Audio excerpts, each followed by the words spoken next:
want reality to be different. And that judgment is what causes suffering in that most simplest of terms. And then as the scenario gets more and more complex, you lay more and more personal context over it.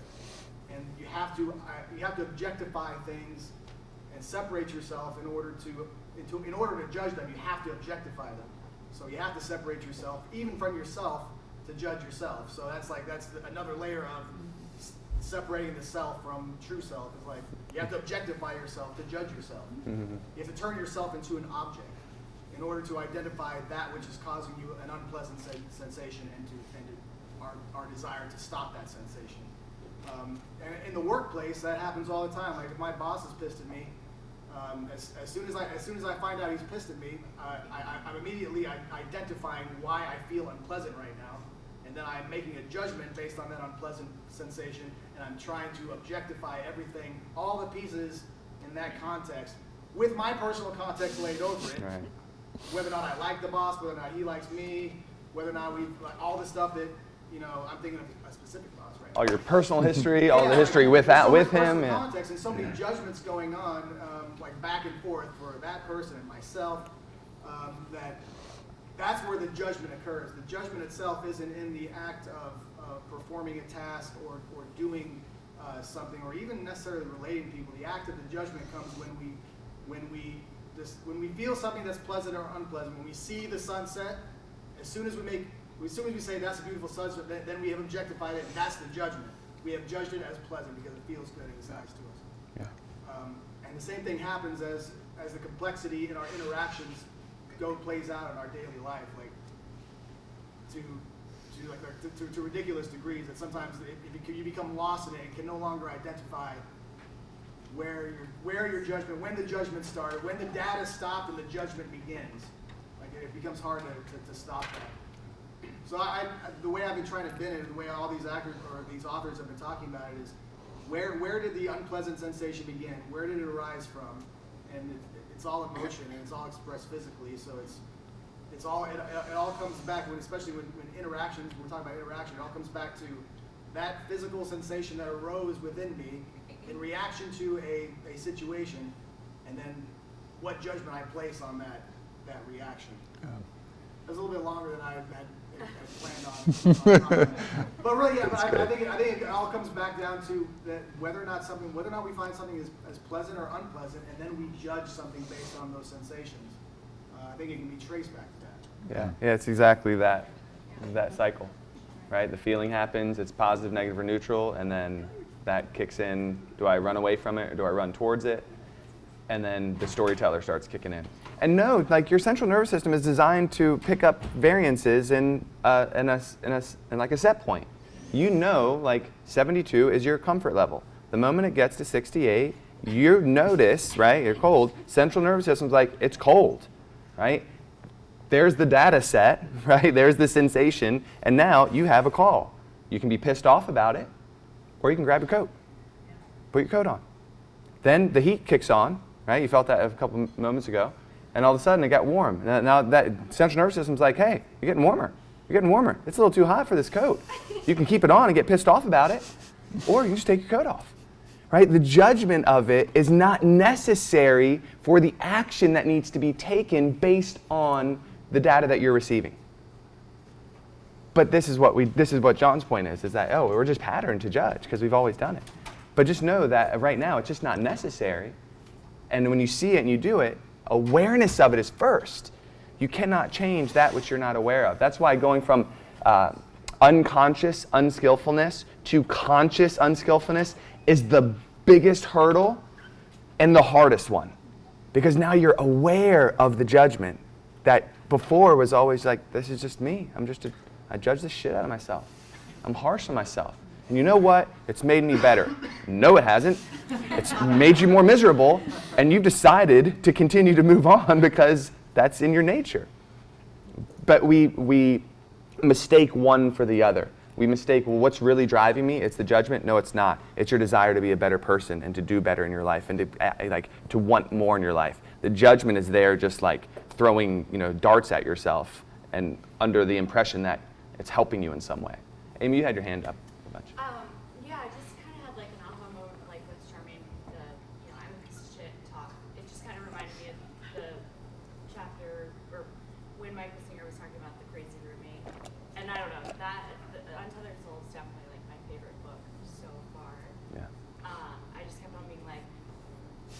reading it, and I just feel like it's the same concepts. Like when I was talking about advice, you know, if your crazy roommate was giving you advice about like a relationship, the same thing with like you know, the self-judgment, self-talk, things like that.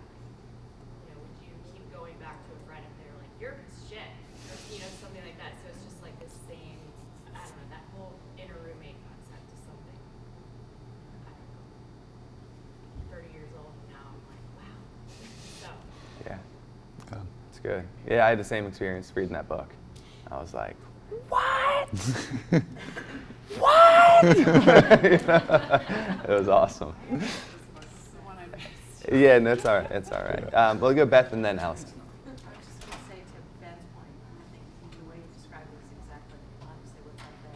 But the one thing that I find, because I do try to obviously be aware of those circumstances, but when you're maybe not having a great day, you just don't feel super about yourself, and something like that happens, I define it as I lose my balance and I become unsettled.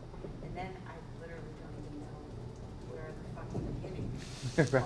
Right. Like, what the fuck just happened? I couldn't, if someone asked me, I'm like, I don't know. I don't know where it began, you know, and so those are the moments. Seven-layer inception. Yeah, right. Those are the moments that become slightly overwhelming. Mhm. You know, when you need to like, okay, bring it back in, refocus. Yeah. Find what's inside you. Take it step by step. You know, whether it's your boss or whatever it may be. It comes down to communication. You want to boil it all down, it's communication. And firstly, it's communication with ourselves. If we're not crystal clear about what we want or what we're feeling or where we want to go, we're going to have those days. Meaning something happens and I didn't get clear about it, right? Then let me hold that thought for just a second. The next is communication with others. We can get clear on communication with ourselves, clear on communication with others. We won't have all of this bullshit, all of these judgments, all of this stuff. Because what Beth is describing is a buildup. I call it a stack. Something little happens, and I don't communicate either with the person or I don't really get clear with myself, and then something else happens, right? And I do the same thing. It wasn't that big a deal. I won't say anything. Or I won't get clear. I'll skip yoga. It's fine. And then another thing happens, and another thing happens, and eventually we have a stack until something small happens and we blow up. Chris was mentioning this yesterday. It sets us off. Or we feel miserable. We get up and we feel miserable. We're like, why do I feel miserable? Well, we haven't addressed the stack. There's multiple things that are going on that we have just piled on top of each other, and we haven't sat down. And this is why journaling daily is so vital, so important to get us clear. This is why learning to communicate clearly with others is so vital and so important. It's something I'm still working on. I haven't mastered that, but it's to not get caught up in these experiences. What Beth is describing is it's essential for us to learn to communicate with ourselves, learn to feel, learn to articulate what it is we want and where we want to go. What are our values? What's most important to us? And am I living daily in accord with that? Right? Because if I'm not, I'm going to feel off. I'm going to feel lost. I'm going to feel like I'm in a spiral, right? I describe it as a daily practice to my girls. And my 16-year-old, like I had this conversation with her the other day, she was having serious girlfriend issues. She's in high school. She's like, Mom, this is not a workout. This is not yoga. I was like, dude, I know it's not. I'm telling you, it's a daily practice every day across the board to set your personal boundaries and know what it is that you want and what you'll tolerate, what you won't tolerate. And communicate clearly, exactly. And she's like, okay. Whatever. I have to let it go because I actually had to say to her, I was like, listen, I'm just trying to help you. You know, Yeah. I'm really exhausted right now. Absorbing what I'm trying to say. And I understand because you're 16, but when you can hear me, come back into it. Yeah. Yeah. I just let it go. Yeah. Yeah. She's fucking miserable. And I'm trying not to. My girl's. That's what I had going on yesterday, monitoring that. Oh my God. With this. My girl's 4 years old. I cannot wait till she's 16. Oh my God. No, I'm sure. Allison, you had your hand up? I was just going to say that I think it's also recognizing that your ego is always going to be there, no matter what, you can't get rid of it. And accepting that and accepting that you're human, it builds a level of forgiveness to yourself so that you're not going to be perfect in any one day. And it is daily practice, Yeah. minute practice, hourly practice. Yeah, totally. Yeah, moment by Knowing moment. that it's there, and you just have to learn how to work with it. Allison brings up a good point. Like the goal isn't to get rid of our ego. Like our ego is what, when we get up in the morning, the ego is what gets us to put clothes on, guys. It gets to look in the mirror like, I should do something with this. Like, right? You brush our teeth. Like the ego is what, like, says, okay, if I walk out into public right now, would this look okay? Like, no, I should shower and do these things, right? So there's a level of that is required of the ego for, I'll say for me personally, living in the world. Now you can decide, okay, I want to get rid of the ego completely and go live in a cave, grow dreadlocks, poop in the river, do whatever, whatever your thing is. But this is what aesthetics. This is what aesthetics used to do. This is what this is what a spiritual practice was in the past. Is Chris said, you renounce everything and you go live in a cave. You can get rid of the ego in that way. But the ego is what makes me drive hard to take care of my kids, my wife, my family, my brother, his family. Like it's what motivates me, right? To be a better person, to study, to do these things. You don't have to. You could say, no, I'm done with the ego. I'm going to go live in a cave. I don't care. I'm just going to walk around with dreadlocks and be a sadhu, right? But we need, in the environment we're living in, we need the ego to help us along the way. Now, so the practice isn't to like diminish it completely. The practice is to soften it, to notice when it's not being constructive, when it's not helping us, when it's hindering our growth, right? Somebody else had their hand up. Go ahead, Mia. This goes back to Amy's point about like the inner roommate and everything, and like talking and chattering all the time. For homework, when we did the meditation, I did one day that it was like, what's my next thought? And I'm a very visual learner, so I was like, I'm going to write down what these thoughts are. When they pop up, I'm going to catch them and I'm going to write them down and I'm going to look at them at the end. And when I sat there and did that, my list of things was largely crazy. And it was like unhelpful, and it was like random stuff too. So I'm sitting there thinking about when I lost my balloon when I was at the 5th grade field day. And that was like one of the thoughts that popped into my head. Another thing was like a theme song from a cartoon show. And I was like looking at this list when I was done, and I was like, this is all crazy. This is all going on, and none of this was helpful to kind of help me evaluate like what's going on in my head. Yeah. One of the things that's super powerful, by the way, I'd like to write that down, to be able to have like the visual of exactly what's going on up here. Because most of us, it just happens, and it's like vapor. It's there, it seems real, but then it's gone, it's gone. But what it's really designed to do, so it's recognizing that the ego is there. It's so prevalent and so pervasive and so like insidious. It's why like the world is the way it is. It's why there's wars, because we're prioritizing concepts based on the ego of what I believe is right and wrong, and you have an opposite viewpoint, and we should kill each other because of it. Right? It's crazy. That is like the worst case scenario of what the ego can do. So the idea is to start identifying ourselves as and getting actual daily experiences of the witnessing presence, of the part of us that is not identified, and having everything and everyone to be in a certain place for us to be okay. When we start practicing that, when we literally start tethering our identity to something that's actually solid and doesn't change and is eternal, all of a sudden you can have those experiences, and it's more like you'll have more joy because you'll see the crazy and you'll be able to laugh at it. You're not, what ends up happening as like, if you were able to walk closer to the sun, by virtue of getting closer to the sun, you're going to feel warmer.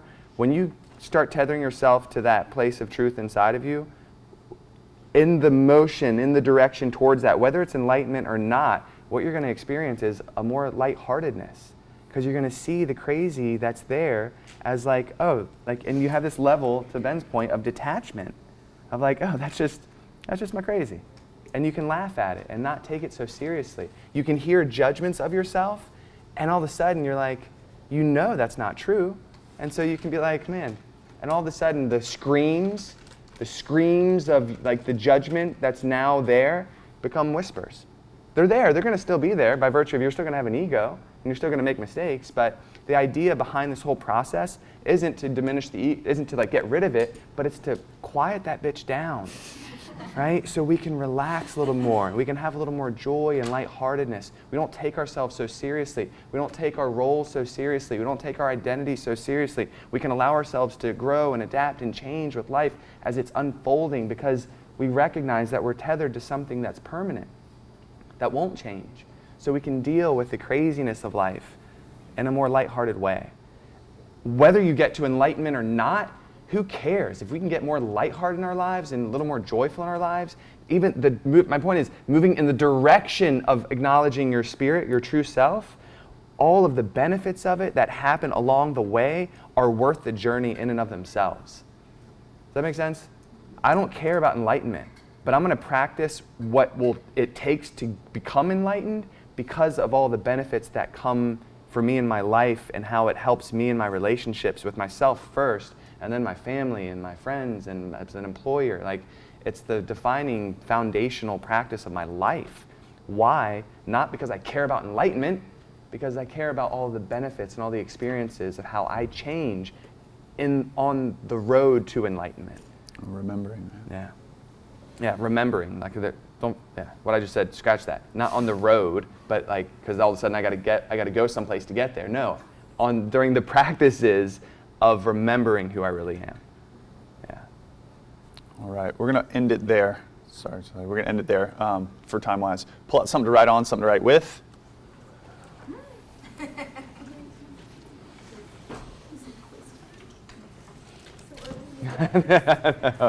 John, he's a stickler. I know. It's all right. There'll be plenty more opportunities to talk about fun stuff today. We have a nice, fun schedule today. Okay, at the top, write down. This is a breakdown of a vinyasa class. You can write that down or not, but what you need to write down is the name of each step, the pinnacle of each step, the line or lines of focus for each step,